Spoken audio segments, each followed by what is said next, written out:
Hello friends, मैं हूं advocate Nitish Banka. आप है मेरे YouTube channel let's speak legal में। दोस्तों, आज मैं आपके सामने एक बहुत ही बेहतरीन वीडियो प्रस्तुत करने जा रहा हूं। ये अभी बिल्कुल लेटेस्ट जजमेंट आई है, अभी रिसेंटली ये आई है, मई में ये जजमेंट आई है।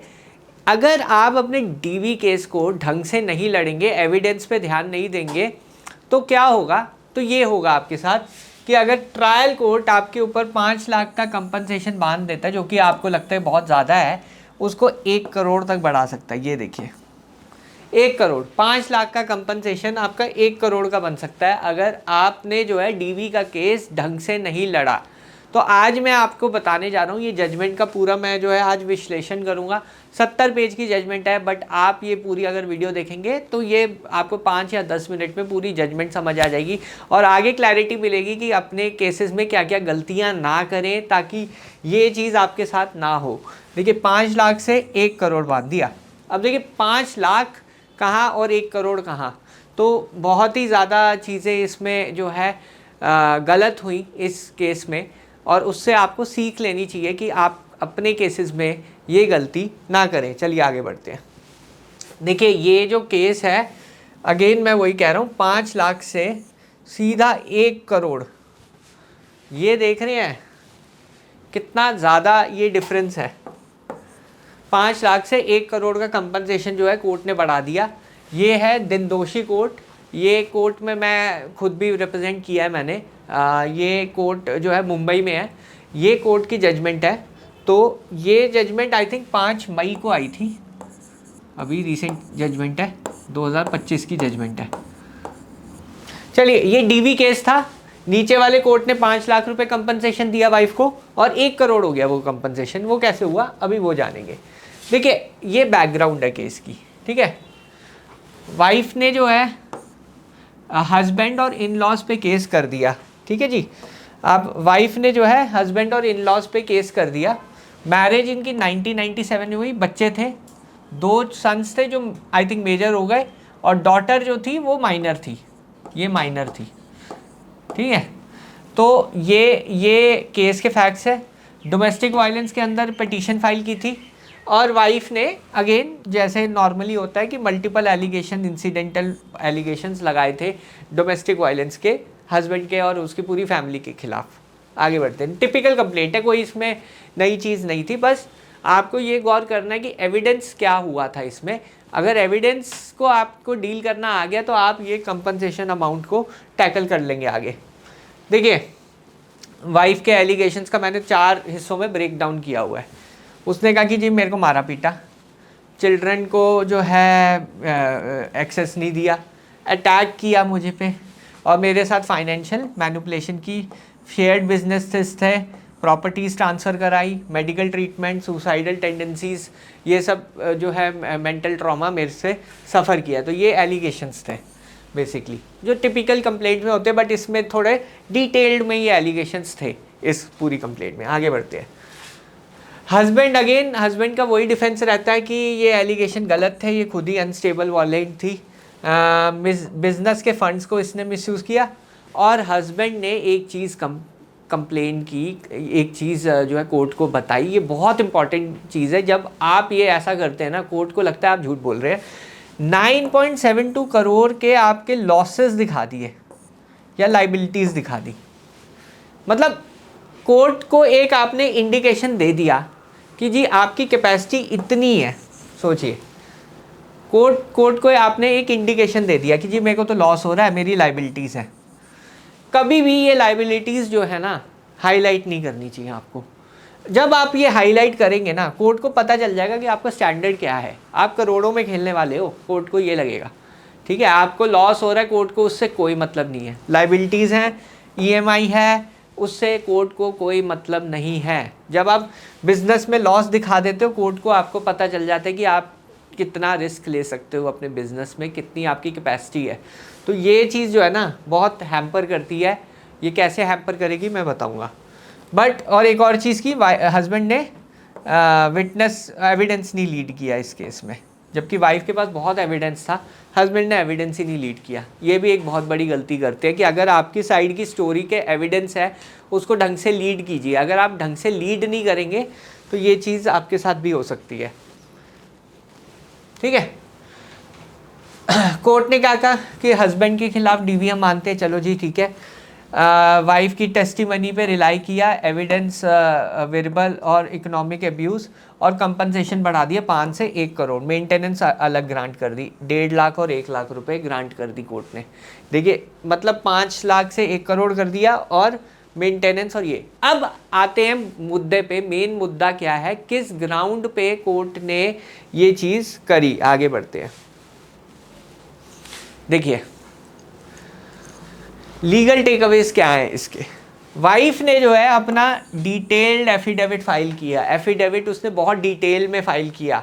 उसने 20 साल का फिजिकल अब्यूज़ बिल्कुल डिटेल में लिखा, अपना 20 साल उसके साथ हुआ डोमेस्टिक वायलेंस बहुत डिटेल में लिखा।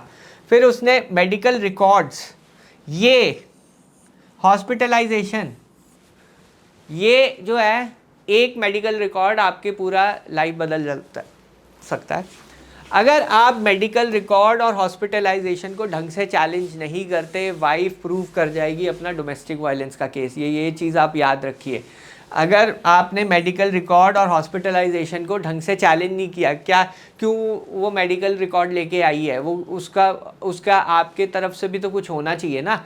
अगर आपकी तरफ से कोई एक्सप्लेनेशन नहीं है कि क्या हुआ था उस टाइम पे, तो या आपके पास रिकॉर्ड नहीं है, उसके पास तो रिकॉर्ड है, आपके पास नहीं है, तो आप केस हार जाएंगे। आपके खिलाफ ही जो है डोमेस्टिक वायलेंस प्रूव हो जाएगा। ये जो है फेटल है, ये फेटल है, मेरे हिसाब से ये फेटल है। इस वजह से जो है कंपनसेशन 5 लाख से 1 करोड़ हुआ, क्योंकि ये ढंग से जो है इसको डिफेंस नहीं कर पाया जो हस्बैंड है।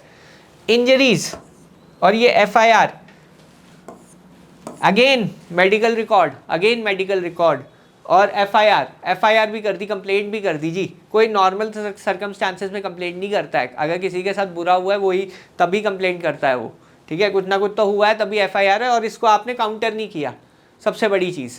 तो अगर आप इन सब चीज़ों एविडेंसेस को काउंटर नहीं करोगे, कोर्ट जो है कंपनसेशन बढ़ा सकता है। फोटोज़, पुलिस स्टेटमेंट और काउंसलिंग रिपोर्ट, सारे इतना डॉक्यूमेंट्री एविडेंस है, इसको काउंटर करने के लिए आपको स्टेप्स उसी टाइम ही लेने चाहिए थे, आपने नहीं लिए। डिप्रेशन एंड मेंटल ट्रॉमा के लिए उसने काउंसलिंग ली थी। जब वो कह रही है मेरे पास साथ मेंटल ट्रॉमा हुआ, मैंने काउंसलिंग ली। कोर्ट क्यों नहीं मानेगा वाइफ की बात? क्योंकि आपकी तरफ से तो कोई एविडेंस लीड हुआ ही नहीं, आपने तो कुछ बताया ही नहीं। तो डिफेंस स्ट्रैटेजी कहाँ गई? यहाँ पे डिफेंस स्ट्रैटेजी ज़ीरो थी, कुछ भी नहीं था डिफेंस में।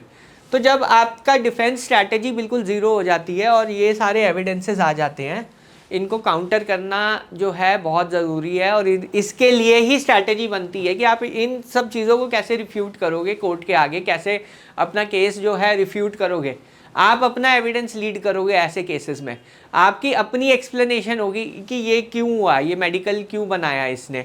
झूठा है तो फिर कैसे है झूठा? अगर आप कहते हो ये झूठा है तो फिर आप रिकॉर्ड को बुलाओ कोर्ट के अंदर। FIR हुई है, उस पर क्या कार्रवाई हुई है, उस पर क्या आपकी एक्सप्लेनेशन है, क्या वो कंप्लेंट क्लोज हो गई, क्या वो ओपन है, क्या वो केस चल रहा है, क्या वो केस नहीं चल रहा है। तो ये सब चीज़ें जो है आपकी तरफ से आनी चाहिए। आप ये नहीं कह सकते कि वाइफ ने ये मेडिकल कराया झूठा ही है, FIR है वो झूठी है। ये डिफेंस नहीं होता है। ये क्यों हुआ है, ये मेडिकल क्यों आया है, ये पॉजिटिव मेडिकल क्यों हुआ है, कुछ मार पिटाई हुई है तभी मेडिकल हुआ है, नहीं तो मेडिकल क्यों आता है। तो आपकी तरफ से क्या एक्सप्लेनेशन है वो इंपॉर्टेंट है। हमेशा ये याद रखिए कि कभी भी जो वाइफ का एविडेंस है उसे हल्के में मत लीजिए, नहीं तो आपके साथ भी यही होगा। नेक्स्ट, वाइफ ने सारे फाइनेंशियल प्रूफ हस्बैंड के रख दिए कि उसका जितना भी जो हाउस होल्ड मनी है, स्कूल एक्सपेंसेस है, रेंटल इनकम आ रही थी, या उसका जो बिजनेस रोल था, वो पार्टनर थी, वो सारी फाइनेंशियल चीज़ें जो है कोर्ट के सामने रख दी हैं। साथ ही साथ हस्बैंड खुद ही कह रहा है कि मेरे 9 करोड़ का तो लॉस हो रहा है। तो फाइनेंशियल चीज़ें तो कोर्ट के सामने सारी आ ही गई। हस्बैंड की तरफ से कोई रिबटल नहीं था, कोई डिफेंस नहीं था इस केस में। ये याद रखिए, हस्बैंड, ये आपका डिफेंस कहाँ था? अगर आप वाइफ अगर इतना सब कुछ शो कर रही है तो आपकी ड्यूटी बनती है आप भी कुछ उस पर डिफेंड करिए, काउंटर कीजिए। अगर आप काउंटर नहीं करेंगे ढंग से, यही आजकल हो रहा है 90% केसेस में, यही हो रहा है। मैं देख रहा हूँ 90% केसेस में कोई रिबटल नहीं होता है और फिर एंड में ये होता है। और ये केस कम से कम 20 साल चला है, मैं आपको ये बता रहा हूँ। ये रिजल्ट्स आपको अभी नहीं दिखेंगे, may be 5 year 10 year down the line होंगे, क्योंकि आप ढंग से इसे परस्यू ही नहीं कर रहे हो। 5 लाख का 1 करोड़ ऐसे ही होगा। क्योंकि आप जो है इसे ढंग से परस्यू नहीं कर रहे हो, अपने केसेस को लेके बिल्कुल सीरियस नहीं हो। अगर आप बिल्कुल सीरियस नहीं होगे तो 5 लाख से 1 करोड़ होते हुए, ये आप लाइव केस एग्जाम्पल है, मैं क्या बोलूँ, ये जजमेंट आपको मिल जाएगी, मैं अपनी तरफ से दूंगा आपको जजमेंट। तो जजमेंट आप पढ़ लीजिए, 70 पेज की जजमेंट है, मैंने थोड़ा इसमें से जो इसमें से मेन पॉइंट्स है वो निकाल के आपको शेयर कर रहा हूँ। बट अगर आप ढंग से अपना केस लड़ेंगे नहीं, आप रिबटल नहीं देंगे, आप अपना ये जितने भी एविडेंसेस हैं इनको ढंग से चैलेंज नहीं करेंगे, तो कौन आपकी हेल्प करेगा? कोई नहीं करेगा। तो यहाँ पे यही लैप्स होता है 90% केसेस में। फिर बोलेंगे जी हाई मेंटेनेंस हो गई, कोर्ट ने बुरा किया, कोर्ट अनजस्ट है। वो क्यों अनजस्ट है? कभी सोचा है आपने? कभी नहीं सोचा। ये आप लोगों की बातों में आ जाते हैं कि जी अनजस्ट लॉ है, एक ही साइड की सुनी जाती है, क्योंकि आप ढंग से लड़ते ही नहीं है केसेस। आप अगर ढंग से नहीं लड़ेंगे तो 90% केसेस में यही होगा। ठीक है, क्रॉस एग्जामिन नहीं किया, काउंटर डॉक्यूमेंट नहीं किए, टेस्टिफाई एविडेंस रिमेन अनचैलेंज्ड। ये देखिए ना, जो मैं अभी बता रहा था वो लिखा हुआ है, इसमें जजमेंट में लिखा हुआ है। जब आप ढंग से लड़ेंगे नहीं केस, तो आपके 5 लाख से 1 करोड़ होने में कोई टाइम नहीं लगेगा। ये चीज़ याद रखिए। ये सब चीज़ें न्यूएंसेस होती हैं। क्रॉस एग्जामिनेशन, काउंटर डॉक्यूमेंट्स आपको भी तो सबमिट करने हैं ना। अगर वाइफ कुछ कह रही है, आपके पास कुछ काउंटर तो होना चाहिए ना उसको रिबट करने का। अगर आप कह रही है वाइफ झूठी है, वो ऐसे नहीं मानेगा कोर्ट, आपको काउंटर करना पड़ेगा, क्रॉस एग्जामिन करना पड़ेगा, टेस्टिफाई करना पड़ेगा, आपको अपना एविडेंस लीड करना पड़ेगा। जब तक आप ये नहीं करेंगे अपने केसेस में, 5 लाख क्या 5 करोड़ तक मेंटेनेंस पहुंच सकती है। कोई कोर्ट जो है ना बहुत बेरहम हो जाता है फिर ऐसे केसेस में, क्योंकि आप जो है ढंग से ये कर नहीं रहे हो। ठीक है, कोर्ट ने कहा कि भाई उसकी टेस्टिमनी क्रेडिबल है, कंसिस्टेंट है, लीगली सफिशिएंट है, लीडिंग टू 1 करोड़ कंपनसेशन। देखा, वाइफ साइड। इससे अच्छा आप नहीं लड़ो तो बेटर है। इससे अच्छा आप केस नहीं लड़ो। 5 लाख से 1 करोड़ करने का क्या फ़ायदा है जब आप लीगल रिप्रेजेंटेशन में इतनी बुरी तरह फेल हो रहे हो। तो यहाँ पे ये चीज़ ध्यान रखिए। ये मैं आपको वैसे बता रहा हूँ कि ये जजमेंट्स जो है बहुत ज़्यादा जो है मायने रखती हैं। इसी से ही सीख मिलती है, लोगों की गलतियों से ही आपको सीख मिलेगी कि आपके केस में ये गलती ना हो। अगर ये गलती आपके केस में भी होती है कल को, तो आपको प्रॉब्लम होगी। आप कहाँ से लाएंगे 1 करोड़ रुपए, या फिर आप कहाँ से लाएंगे वो फाइनेंशियल लाइबिलिटीज़। मैंने देखा है कई केसेस में हस्बैंड की नहीं होती फाइनेंशियल कैपेसिटी, बट फिर भी उसे हाई मेंटेनेंस देनी पड़ जाती है।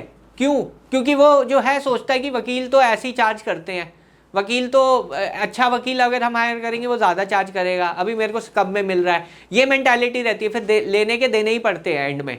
तो ये चीज़ ध्यान रखिए, जो भी अगर आप लीगल काउंसिल चूज़ कर रहे हैं वो ढंग से जो है ये चीज़ करे आपके केस में। काउंटर डॉक्यूमेंट्स लगाए, टेस्टिमनी वेरीफाई करे, क्रॉस एग्जामिन करे। ये सब टेक्निक्स कहाँ से आएगी? ये सब चीज़ें जो है ना, उसमें नहीं, आपको लगेगा उस टाइम आप लीगल एक्सपेंसेस ज़्यादा दे रहे हैं, बट ये चीज़ नहीं होगी आपके साथ। ये अगर हो गई तो फिर आपका जो केस है वो आप वैसे ही हार जाओगे, क्योंकि आपके ऊपर इतना फाइनेंशियल प्रेशर पड़ेगा। तो ये जजमेंट मैं आपको जो है उदाहरण के तौर पर दिखा रहा हूँ कि ये चीज़ भी होती है। अपने लीगल केसेस को बहुत सीरियसली लीजिए। ऐसा नहीं है कि ये जो है बहुत ईजीली जो है ईजी टू गो होते हैं। अगर आपका काउंसिल आपके केसेस को सीरियस नहीं ले रहा, चेंज करिए। ये चीज़ मत होने दीजिए अपने आप। एटलीस्ट अपने आप पे रहम कीजिए। बाकी तो देखिए, केस लड़ना, जीतना, हारना वो दूसरी चीज़ है, बट अगर ये सब चीज़ें होंगी ही नहीं तो फिर कैसे आप केस लड़ेंगे?